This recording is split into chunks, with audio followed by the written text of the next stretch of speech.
fashion choice, or was that like a, I want to change everything? Well, me and my other brother, Glenn, is not here right now. We love the 80s, and we wanted to get 80s hair. You're almost talking about So after we cut our hair, then we had the clothes, and we thought, what's up? What's next? Names. So I have the names. And Mukunda, you have never cut your hair. No, I have not. Still doing. That's very nice. What is the significance of the hair? I'm not sure if it's really spelled out completely in the documentary. We've been always, what we always kind of believe, what I've always believed with our hair is that it's kind of a part of you. It's kind of your entire lifeline. Because when you're a baby, you have the tiny hair and it grows and grows and grows until you're an adult. Hopefully it'll grow longer. When I'm 70 or 80 or something, it'll be all white.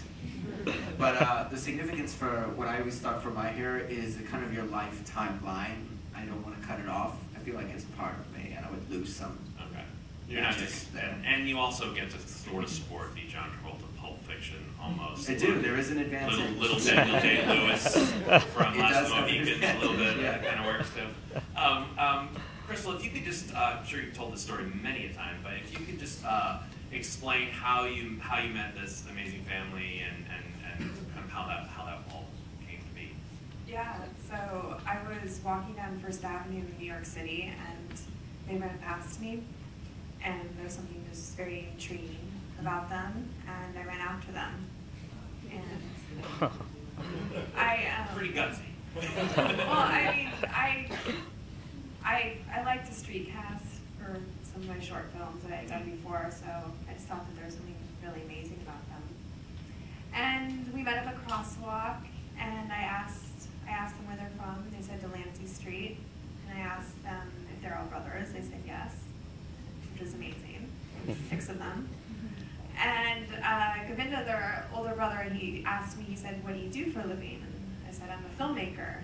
And oh my God. They got really excited. I said, oh, we're interested in getting into the business of filmmaking. And had you been out of the house a lot at that point? Had you been pretty used to getting out there, or? We would go out a little bit, like from time to time, but when we met, the day we met Crystal was the first time we had all gone out together as a group, traveling in different places. Before it was just 2x2, 3x3, or 4x4. It was never all of us together. Yeah. And Suzanne, how are you doing? How's everything? How's your relationship with your family? Are you all kind of reunited now? Yes. Your mom. Recently we all went to Michigan to visit my mom, and there was a big family reunion there, so that was really great. All of the kids got to meet their aunts and uncles and cousins and great aunts for the first time, so that was really good. And you're still together with their father. You're still, yes, yeah. We're still and together. how's the relationship, if you don't mind me asking? Well, it's a very interesting question. It's that we've done like our relationship has done like a 180, and the dynamics of it and how things are done and how we relate to each other and a lot of things. So there's been a lot of changes. Was there, when you guys first started going out, was there a lot of tension around that, or did your father just kind of, it seems in the film that he almost kind of slowly just sort of let go of the strictness eventually and kind of maybe just started to rethink his philosophies and reasons and paranoia maybe. Is that true, or was there a lot more that we didn't see as far as you guys leaving and accepting that? The moment that I walked out with the mask and broke out, he kind of had no say as to where we were going. We wouldn't tell him where we were going. We would all just like, this is the way things are now, accept it. Yeah. Oh. Well, yeah, I mean, now you guys are pretty tough, so. Well, yeah, that's what's he gonna do at this point? Yeah. Now, think in hindsight, do you think that maybe the Michael Myers mask was the best choice to go on and walk into a bank? I honestly think, yeah, that was the right choice. I would certainly grab so many people's attentions. Everyone in the neighborhood calls me Michael now. I have a nickname, which is great every Halloween. I would have gone with Elmo, because then you could just say that he worked at Times Square. With all the rest of his guys. I want to go ahead and just open it up to everybody else, because we have about 20 minutes. Does anybody, yes? First of all, thank you for sharing your story. I find it to be a really, really fascinating one. It's obviously a testament to the power of film, and also just a fascinating family story. I understand that I think the friendship you had with your siblings and film was what kept you together and sane through a situation that was really tragic, almost devastating, certainly like imprisonment. But my question goes to Mom. It was obvious that that was the coping skills that the children had, and I wonder what the coping skills for you were, how you dealt with feeling, whether it was guilt or imprisonment, if it was fear, what was the reason that you stayed, and what your coping skills were. And because something that permeated through the whole film was happiness and family, despite the situation. What I can say to answer the question is that I think what really kept me going was our love for each other with my children. I loved them so much and they loved me so much, and it was our communication.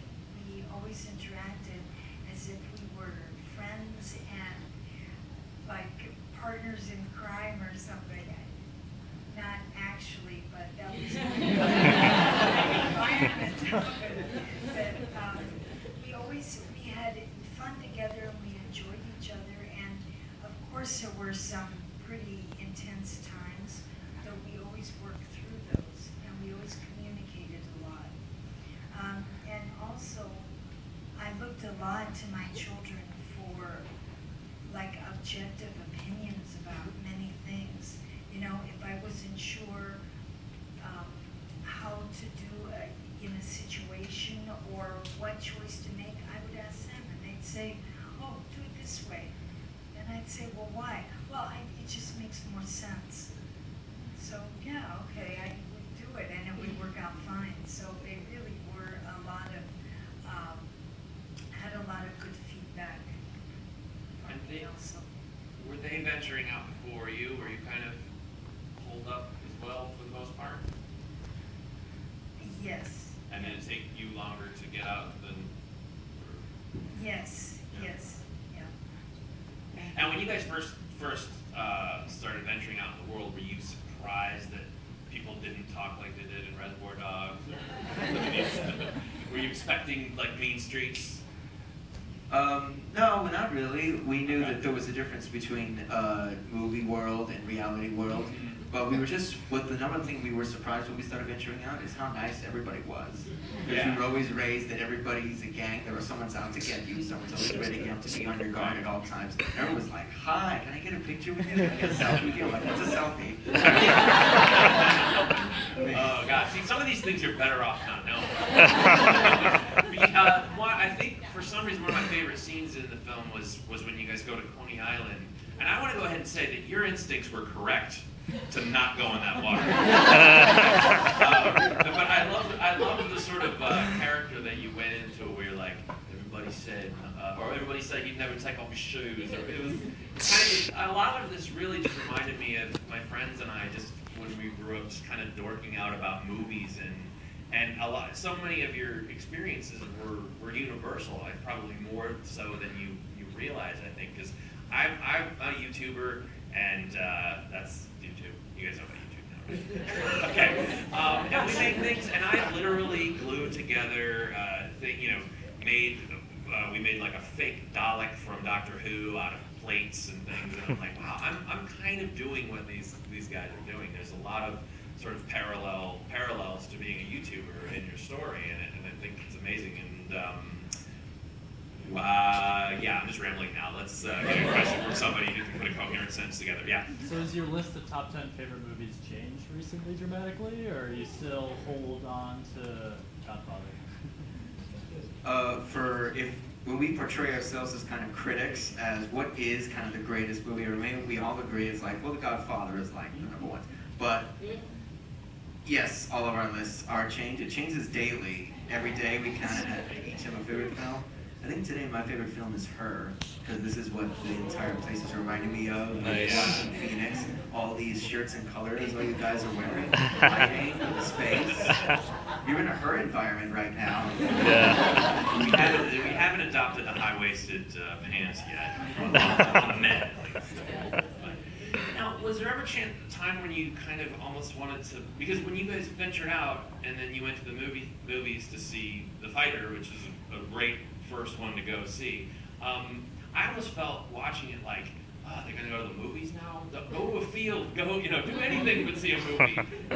Was there ever a point where you were just kind of wanted to unplug from movies? I mean, Eddie, you seem to be way more into music. Is that any part of your story? I've actually, I think, always been into music.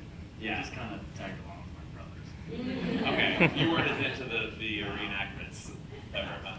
Now, did I mean, I will say this for your father, he had good taste in movies. I mean, those were all his movies that he bought and brought into the house? Some were his, but we would mostly ask, when we wanted certain movies, we would tell him, we want this, we want that, we want that. He'd say, make out a list and I'll get it. So we got a huge taste in movies as well. That's good. Yeah, because he could have been like, here's Battlefield Earth and Not my Now, when you first came to the house, were you a little afraid first entering? Like I don't know. No, there wasn't never any. No, when I first met them, I was just so fascinated by their creative side. So that's all I knew about them. I didn't know what their story was. Oh, and then I was just slowly. really, And this was, how many years was this? 5 years ago. And you filmed. So you've been in their lives for 5 years, just getting all this. Wow. For you, Crystal, I was just wondering, kind of behind the scenes, like what were the biggest challenges you had making or getting the film made and actually getting it out there? I think a lot of people will say no, you can't do this is impossible. Well, I think that it is how you keep going with it, believe in yourself, and just believe that everything is going to work out. That's how, I don't know. I was very persistent. Yeah, but you knew there was a story there, you just didn't know what it was. I guess that's kind of how documentaries work. Yeah, I mean, I knew there was a story there right away. I think as far as getting it made, what your question was, how did you get it made? Like, you film the story, and then you have to go into the edit and find the story. And that takes a while. And it also takes a while to find the right editor. So my first editor wasn't the one that I finished the film with. But, and then there's also finding money for the editor. So, you're having to convince a lot of people through just like footage and, scenes that you've put together to give you a lot of money. But eventually, after you ask enough people, work it out. How many hours of footage would you say you probably had? I think around like 500. Wow. Jeez. This gentleman up there, I ignored a couple times. You on the end. For the brothers, how has your life changed since the film's come out? I mean, you're now in the spotlight, right? So, gone from, sort of house to introvert. Yeah, that's an interesting question, is how we've been in isolation for so long, and now we're like in the public eye a lot. There's been no middle ground. But we kind of got used to it, because when we first started venturing out, everybody would always come up to all of us and say, can I get a picture with you? What's your name? Where are you from? Can I get a picture? Where do you live? Or what do you do? What is it you're heading for in life?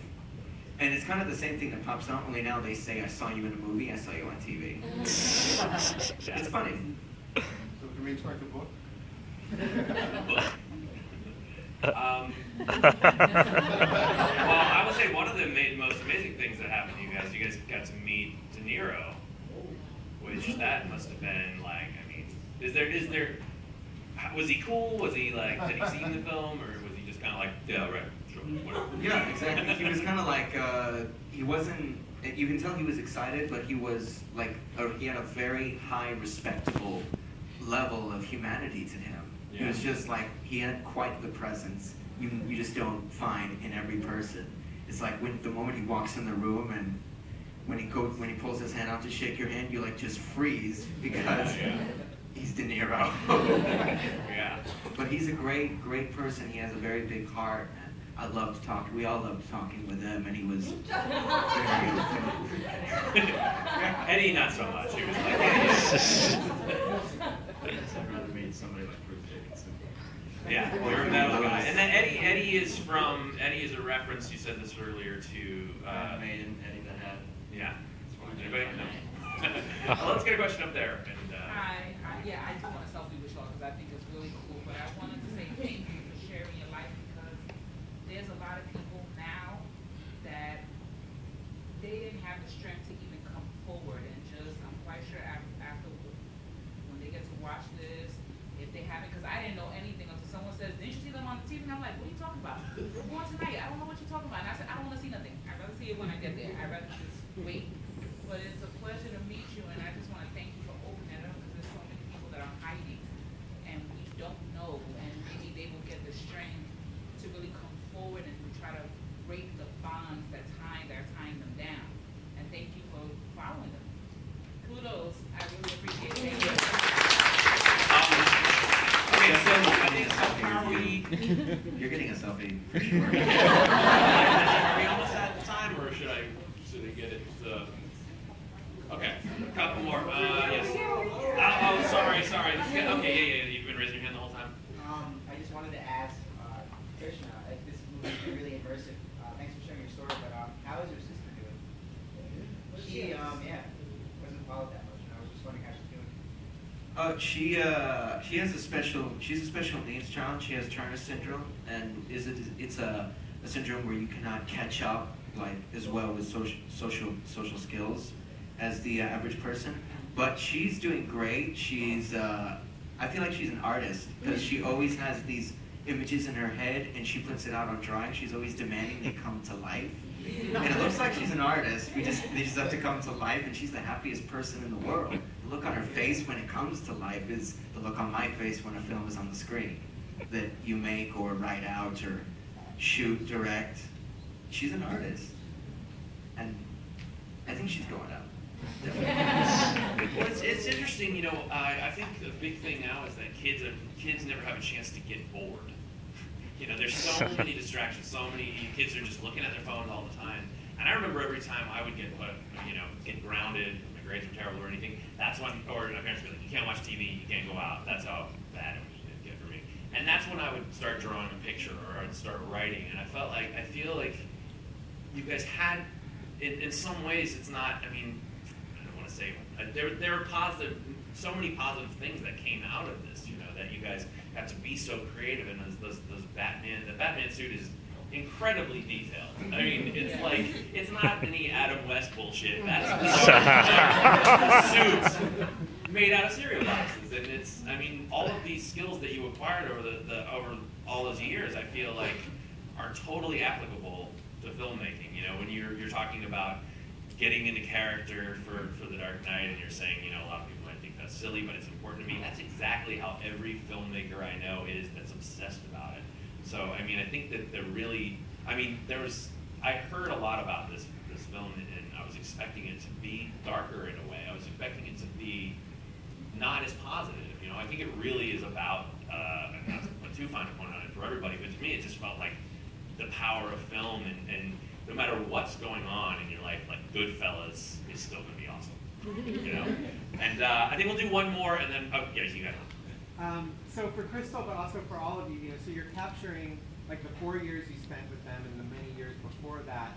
I'm just wondering if there's anything that you would say that any would say like kind of isn't in the film that you wish wasn't either because you weren't there to film it, or just because it's hard to capture on film, or you know, is there anything? What kind of isn't? Or we had to cut out Tarantino's. They celebrate Tarantino's birthday every year. We had to cut that out. You were kind of raised by Tarantino. And you, I'm sorry.